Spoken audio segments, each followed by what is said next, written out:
Hey everyone, welcome to another episode of Reviving Vet Med. In this episode, we are going to be talking about substance use disorder.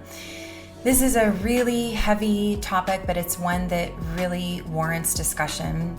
And I will be honest in saying that I was exposed to substance use in the profession quite a long time ago. It was years ago when I was working in my mom's general practice, and I remember that we had one of our clients who was coming in more and more often to have her prescription refilled for her cat's diazepam. And it got to the point where one of the doctors had to have a conversation with her and basically tell her that we weren't able to refill the prescription anymore. I mean, she had made all sorts of excuses. She lost it. She flushed it down the toilet. She, accidentally left it somewhere, whatever it might be. And ultimately, we came to the realization that she was likely using it herself.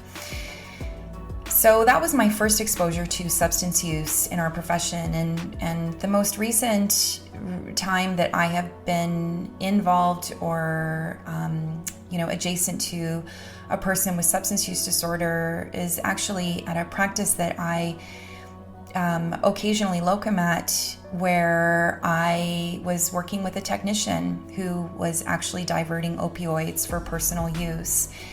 And this was something that was going on for quite some time before the practice was able to recognize it. Believe it or not, they had actually had several patients in the hospital who were struggling to manage their pain, and they were like, what's happening? We've got these dogs on multiple constant rate infusions when normally we've been able to manage with intermittent, boluses of opioid. And they finally sent the drug to the manufacturer for testing because they were like, something is going on with this new batch of drugs that we have. And they discovered that the drugs had been diluted or replaced with saline, and that drug diversion was happening. And they were finally able to determine who was diverting, and sadly that individual was using the substance themselves. So a really sad situation, and based on what we know about the link between substance use and suicide, I do think that this is a really important topic for us to discuss. So in today's episode, we are going to be talking about how do we recognize when an individual potentially has a substance use disorder, and how do we help. And I'll be sharing some different resources. Those will all be available in the show notes as well. And I hope you take something away from this episode. And if not for you, then for someone else in your life, please do feel welcome to share it. So please note, as you listen to this episode, it was previously recorded using live video. Therefore, some of the audio may not be of the super high quality that you would hear with other podcasts. And with that, I am really looking forward to sharing this information with you. It's not an easy conversation, but it is an important one. So let's get into the episode. This is the Reviving Vet Med podcast, and I'm your host, Dr. Marie Hollowaychuk. My mission is to improve the mental health and well-being of veterinary professionals around the world. So this is a meme that I think that many of you have probably seen, or something similar. It says, today is the kind of day that calls for a glass of wine the size of the entire bottle, and I don't even drink. So I think it's very common in the veterinary practice setting that we ourselves will make comments, I'm going to go home and have a giant glass of wine, or I could use a glass of wine right now, or if it's not wine that you fancy, maybe it's beer or a shot of tequila or whatever it might be. But we do often refer to alcohol as a coping strategy when we've had a really stressful day in the hospital. And I think this has been exacerbated by the pandemic. Certainly when most of us were in lockdown or have unfortunately had to quarantine, there have been lots of, comments and posts on social media circulating. For example, it's called quarantine coffee. It's just like normal coffee, but it has margarita in it and also has no coffee. There's another meme with Baby Yoda that says, figured out if you have a drink in each hand, you can't touch your face. And then, of course, because most of individuals not working in the hospital have been working at home, they say, can't get caught drinking on the job when you work from home. So lots of jokes and memes about drinking. And of course, it's not to say that we can't ever joke about drinking. I think that there's definitely humor to be had in a lot of these cartoons and memes and posts that are being shared. But it has really led me to question, are we referring to alcohol or using alcohol appropriately when it comes to discerning coping strategies versus self-care? So this is what led me into this month's topic. And I want to be clear that substance use in any form, whether it's, marijuana, alcohol, other drugs, or whatever it might be, is absolutely a coping strategy and not a self-care strategy. So to say that we're going to go home and have a glass of wine and binge watch Netflix, that's okay in the short term because it's a short-term means of dealing with stress. It's usually done in reaction to something that has happened. So we had a bad day and therefore that's how we're going to cope. But unfortunately, these strategies are often not health promoting. So I just, term the quote, often easy, but not always worth it. So you might not feel great the next day. You might not sleep well that night. You're certainly not doing anything for your physical health by lounging on the couch and drinking alcohol. So really important to recognize. And again, I'm not shaming anyone. It's not wrong. Been there, done that. Will continue to do it on the days where I really can't muster up the strength to practice self-care that is going to be beneficial for me. But self-care, in contrast, is a long-term means of building up the reserves to handle stress so that when you have that really difficult day in the hospital, you can go home and still have the energy to go for a walk, connect with a friend, pay your bills, or whatever self-care strategies that you have to do or need to do to promote your health and well-being. Self-care, for most intents and purposes, is proactive. We are doing it in anticipation of moving into difficulty. I just came off a month of shifts, my first time back in the hospital after a long hiatus with my maternity leave and with focusing on my wellness endeavors over the pandemic. And I knew leading into those shifts for those weekends that I would have to engage in a lot of self-care. So I made sure to prioritize time in nature, getting my finances in order, tidying up my environment, clearing clutter so that I was in a good headspace within my house, prepping healthy meals. These things, they're not always fun and joyful. And I use the quote from someone, one of the instructors on Peloton, Jess Sims. She very often will say this: never easy, always worth it. And so she's usually referring to a workout, a tough workout. And I look at self-care the same way as well. Self-care generally is not easy. Who likes to, call their counselor to book an appointment and sit and, talk about their struggles for an hour? That's not easy. But is it worth it in the end? Absolutely. When it comes to promoting our health and well-being, you better believe it. So I want to just first highlight this important detail when it comes to substance use, just on a superficial level. But let's dig deeper into this. So I have to be honest, it's disappointing when we look at the literature to see how little substance use is actually researched among veterinary professionals. There are very few and far between studies and surveys that do this. This particular study that I'm going to be talking about here, psychosocial stress, demoralization, and the consumption of tobacco, alcohol, and medical drugs by veterinarians, was published back in 2009. So this is rather outdated, but I suspect that these patterns probably haven't changed. Now, what they looked at was high risk alcohol consumption and the incidence of that. Now, they termed that as more than 10 grams per day consumption for women and more than 20 grams per day for men. So to put that in perspective, 10 grams of alcohol is about 1 10-ounce can of beer, 3 ounces of wine, or about an ounce of hard alcohol or spirits. They also looked at binge drinking habits, and that's drinking more than five or more alcoholic beverages during a single occasion.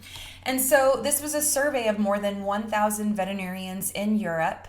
And believe it or not, 1/3 of respondents, based on their responses to this survey, practice high-risk alcohol consumption that I just defined previously.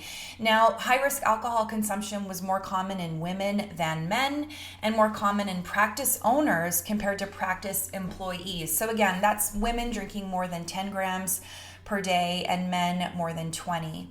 Now, 22% of veterinarians surveyed also said that they engaged in binge drinking at least once during the previous month. So that's more than 5 drinks on one occasion. This was more common in men than women, and it was more common in individuals experiencing psychological distress versus those who were not experiencing psychological distress. So again, the numbers are pretty high. I would say that that's a fair number of individuals engaging in high-risk alcohol or binge drinking. Now, they also looked at drug use during the previous 30 days, and they asked specifically about drugs that were considered at risk for misuse. So these included tranquilizers or sedatives, appetite stimulants or suppressants, analgesics, and neuroleptics. And more than half of the veterinarians had taken a drug from one of those groups, and only 5% of the drugs that they took had actually been medically prescribed by a doctor. So I would venture to say that these medications or these drugs are being obtained either through black market, I don't know if that's the right word, but from dealers, so to speak, or they are self-prescribing these medications, which of course is illegal. So very surprising. And I guess another way that they might have obtained these drugs might have been from a friend or a family member as well. So risk factors for regular medical drug intake included being a woman was a risk factor, being an employee rather than an employer in practice, intense psychosocial stress, and intermediate or high demoralization scores. And demoralization is basically dissatisfaction with yourself, lack of optimism, or lack of confidence. So the more that you felt that, the more at risk you were to engage in drug intake over the last 30 days. So all of this to say that, this issue is an important issue, and it's more common than you think. Now, one of the most important reasons why I think it's important to talk about substance use, and honestly, I'm a little bit flabbergasted as to why I haven't spoken about this sooner, and so I'm glad that I've been prompted, to do this now. There is definitely an association when we look at suicides and substance use. And there was a study that was published in 2019, so relatively recently, looking at suicides and deaths of undetermined intent among veterinary professionals taking place between 2003 and 2014. And what they found is that of the veterinarians who died, half of them had alcohol in their system, 42% had benzodiazepines in their system, and 13% had opioids in their system. And I can tell you that that is only of those who were tested for these substances. It was actually quite shocking how few of these individuals who had these undetermined deaths or suicides that weren't actually screened appropriately for toxins. And I would venture to guess that that was probably a family decision. Maybe there was some shame or denial in terms of not wanting to recognize what might have been happening for some of these individuals. But all that to say, these numbers are likely very much underrepresented. Now, they also included veterinary technicians in that study as well, and 29% of technicians had alcohol in their system, 48% had benzodiazepines in their system, and none of them had opioids in their system. But again, that was confounded by the fact that many of these individuals were not tested for these substances. So I go back to what I have said a number of times now, that this is so important to talk about. And why is that? Well, the statistics would suggest that 40% of people seeking treatment for alcohol or substance use disorder will attempt suicide at least once in their life. And about half of individuals who die by suicide are intoxicated. And about 90% of individuals who die by suicide have a mental illness or substance use disorder or both. And for some studies, these statistics are even higher. So substance use disorder and suicide go hand in hand, and I really cannot stress this enough. We know that we have high suicide rates amongst veterinarians and technicians and other professionals based on research that has come out very recently. We know specifically, for example, that men are 2.1 more times as veterinarians to die by suicide compared to the general population, and female vets are 3.5 times more likely to die by suicide. And we need to talk about this more because many of those individuals, the majority, are living with substance use disorder that is potentially not being treated or not being diagnosed. So let's dig into that a little bit more. So who is at risk of substance use disorder? Well, I'm here to tell you that it's anyone. Any person can be affected. There is no single cause that leads to a substance use disorder, just like any one of us is at risk of suicide. There are risk factors that put us more at risk, so to speak. So as with suicide, there can be a genetic predisposition, and there can be other risk factors as well for substance use disorders, such as psychological distress, physical illness, which of course can lead to substance use and then to substance misuse, and then social pressure. So depending on what circles you're socializing in and what their substance use behaviors are, that can put you at risk as well. So I want to highlight some of the warning signs of a substance use disorder, and I can share with you that I have worked with individuals who are living with substance use disorder or recovering from a substance use disorder or addiction. And there are some important things to watch for. And I'm going to be totally honest, these signs can go undetected for a very long period of time. So if you see this and you're questioning yourself, it warrants digging a little bit deeper. Listen to your intuition. If you are concerned for someone, please have a conversation with them, and we'll talk about that in just a moment.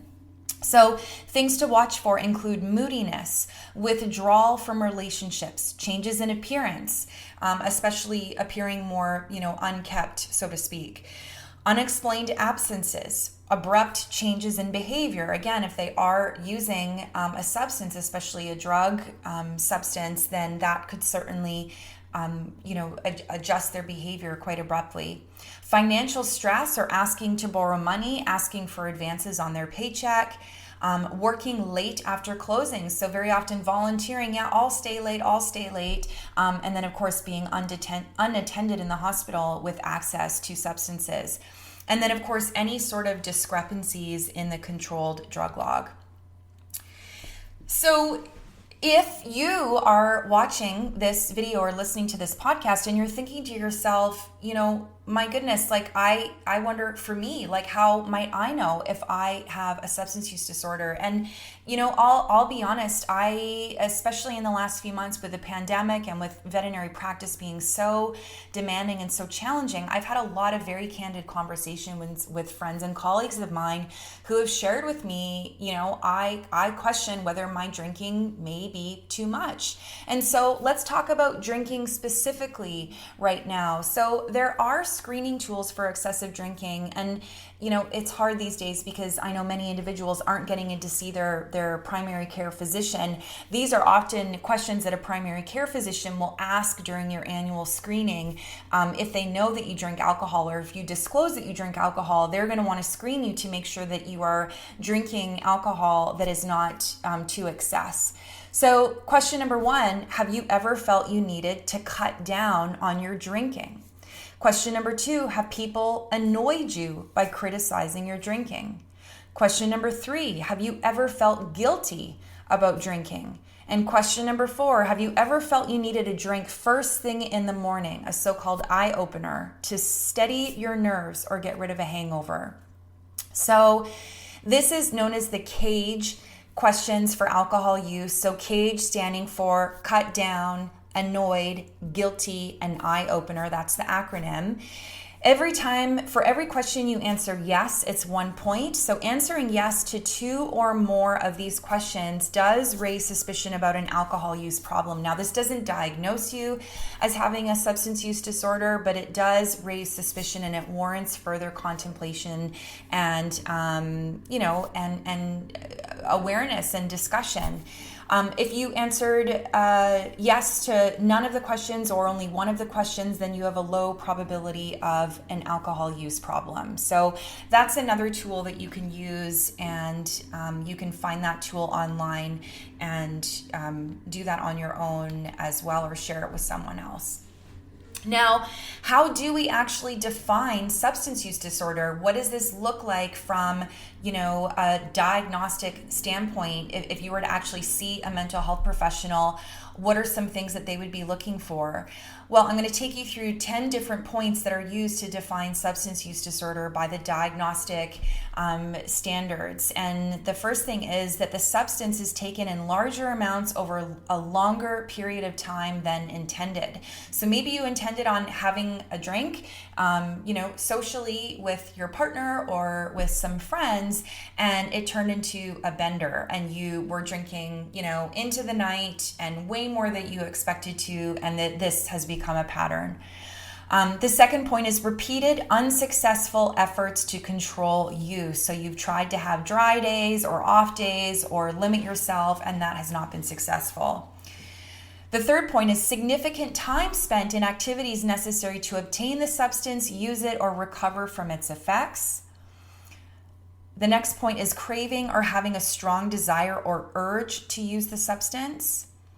A recurrent use results in failure to fulfill obligations at work, school, or at home. So you're using this so much that it's actually impacting how you're functioning when you're not using the substance. Or maybe you are using it, it's impacting your work, school, or home life.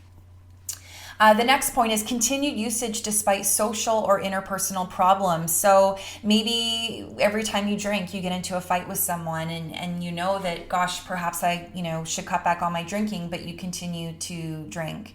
Social or occupational or recreational activities are eliminated or reduced because of substance use. So you used to, do extracurriculars and you were on a team and you, went to the gym all the time, or, you had a committee that you were a part of, and now suddenly that's not happening anymore and it's attributed to your substance use. The next point is recurrent use in physically hazardous situations. So of course, the biggest one that we would think of would be driving, substance use while driving. Continued use despite knowledge of having a physical or psychological problem caused or exacerbated by the substance. So for those of us who live with depression and or anxiety or other forms of mental illness, especially depending on the medication you might be taking, drinking or other substance use is very much contraindicated. So if you continue to use despite knowing that could indicate a problem. And then tolerance, which results in needing increased amounts of the substance to achieve the desired effect. So, where you used to feel an effect after, one drink or one pill or whatever it might be, now you're noticing that you're having to take in more than that. So these 10 items are all pieces of the definition of a substance use disorder diagnosis. So what can we do as people, humans, we're all human. We have others in our lives, maybe not in the profession, who are recovering or currently living with substance use disorder, or ourselves or our colleagues or maybe our clients. How do we help someone? Well, the first thing is to accept the person as they are, right? This is a medical condition that they have. This is not who they are.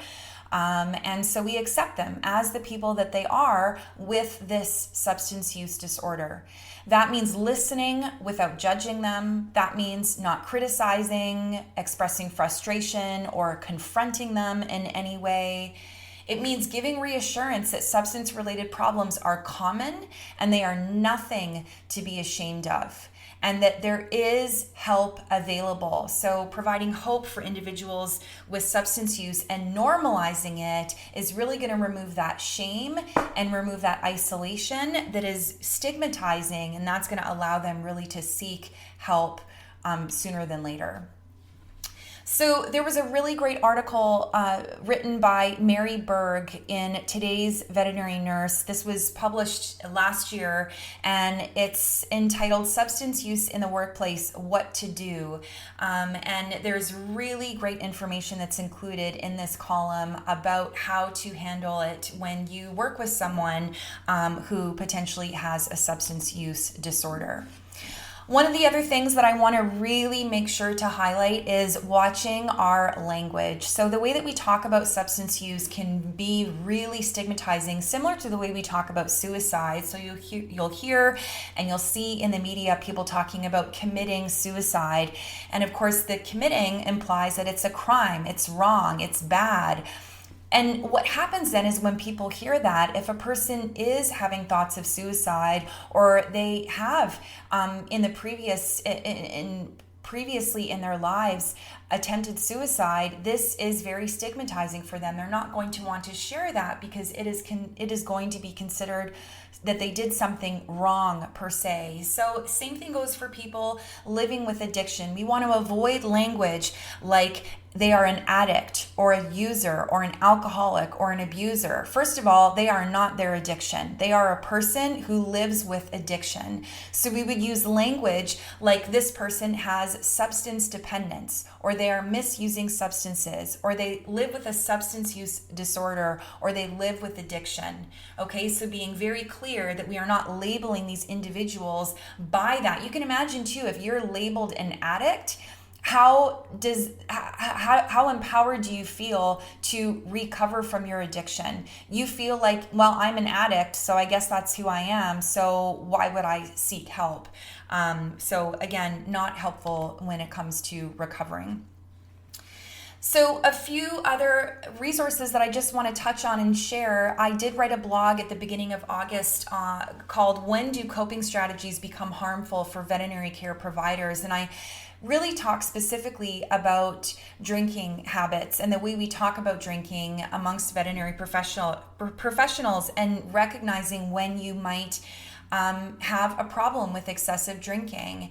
And I recommended already that CAGE assessment, and so I urge you to consider that, taking that if you have not already contemplated those questions that I shared. And I just want to reiterate too what the Center for Disease Control, what the CDC recommends for alcohol intake for adults. So obviously the very best thing that you can do when it comes to alcohol is to abstain, to choose not to drink. But if you do drink, and that's okay, again, I don't want to, I guess I put a but in there, it should be more of an and. If you choose to drink, we just recommend that you drink in moderation. So what does that mean? That means less than or equal to 2 drinks per day for men and 1 drink per day for women. You also want to avoid heavy drinking, so not exceeding 15 drinks per week for men or 8 drinks per week for women. And then avoiding binge drinking. So that's 5 drinks on a single occasion for men or 4 drinks during a single occasion for women. Now, another drink sense or low risk drinking guideline that a lot of places and organizations are recommending is to have a dry day, at least one dry day a week, if not more. And a dry day is just a day during the week that you don't drink. It is exactly what it sounds like how some people do dry January. They'll do a whole month of not drinking. A dry day might be, Monday is my dry day. I don't drink on Mondays, or whatever it might be. Again, physiologically, it makes sense. You're giving your liver a break. You're giving your body a break. You're going to sleep better. I mean, there's so many benefits, of course, to not drinking. And so this is just, it honestly, one of the biggest reasons why they recommend this is because having a dry day or days in your week prevents it from becoming a habit. So it prevents it from becoming a daily ritual that you do almost unconsciously that could then turn into a problem. So I do want to acknowledge that August 31st is International Overdose Awareness Day. So if you do know of someone who has overdosed, or if you feel called to post anything on August 31st to raise awareness for this important topic, the hashtag is End Overdose. You can visit overdoseday.com for information and resources. So I urge anyone who's listening or watching right now to please have a conversation about this. Share this episode with a friend, with a colleague, with a family member. Let's get the conversation going. We really don't talk about this nearly enough. So if we do anything to acknowledge August 31st, International Overdose Awareness Day, I really hope that we just open up a conversation and normalize talking about substance use disorders within our profession. So some other resources I'd like to share with you before ending. If you go to the AVMA website, they do have other well-being resources where they link to Alcoholics Anonymous and various other associations that help with substance use. There are also state well-being programs. So the different states offer different programs when it comes to recovery and support for individuals with substance use disorder. I really acknowledge, unfortunately, that this website has not been updated recently. So there are some programs that are not featured on here. The point is that wherever you are licensed, please check with your licensing body or your state regulatory board to see what resources they provide. I know here in Alberta, where I'm licensed, the Alberta Veterinary Medical Association will actually pay for a person's or much of a person's recovery program if they are living with substance use disorder. So really important to look into that. There's even some organizations like the Colorado Vet Med Association that have substance use prevention training that is mandatory. And this is fantastic. For me, again, this should be a part of veterinary school curriculum. And so really another resource that's worth taking advantage of. Vets for Vets is a tremendous resource sponsored by the VIN Foundation. This is confidential peer support for vet students and veterinarians. You do not have to be a VIN member to take advantage of this, and they have individual counselors available, some of whom do help or can put you in touch with resources to help with substance use. So please, if anything, consider reaching out. These are going to be individuals that are going to understand where you're coming from as a veterinary professional or a vet student, because they themselves are in the profession as well.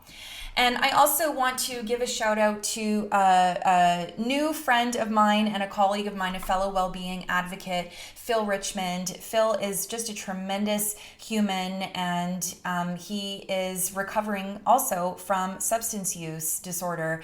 And Phil is very open about his journey. He has been featured on multiple podcasts talking about substance use disorder in the profession. He is one of the few veterinary professionals who really speaks openly about his path and what he's been through. And Phil and I actually just chatted yesterday, the day before recording this, and he told me, if anyone needs support or help, he is very willing and able to be contacted, and very happy to have a conversation and to get you to where you need to be to get help. So if you want to learn more about Phil, you can visit his website. He's the founder of Flourishing Phoenix, Veterinary Wellbeing and Engagement Consultants. Again, wonderful human, very happy to help. And this is one of the podcast episodes. It was a Cone of Shame podcast called What Substance Use Disorder Recovery Can Teach Us About Overcoming COVID-19, where Dr. Andy Rourke actually interviews Phil Richmond talking about his journey with substance use disorder and the similarities between recovering from substance use disorder and overcoming the difficulties that we have all experienced with COVID-19. So fascinating conversation there. That is it for today's episode. I do want to just highlight some of the key takeaways. First and foremost, substance use is a coping strategy, not a form of self-care. High-risk alcohol and drug use, we know, are common among veterinary professionals. So we need to recognize that, because we know that substance use disorders are also linked with suicide. And recognize that any person is at risk of developing a substance use disorder. That goes for you or anyone else in your life, in or outside of the veterinary profession. And there are certain signs that can indicate a substance use problem, so please watch for those and know that there are resources and supports available for you in helping someone who may have a substance use disorder, or for you or someone else to seek help if you are living with addiction.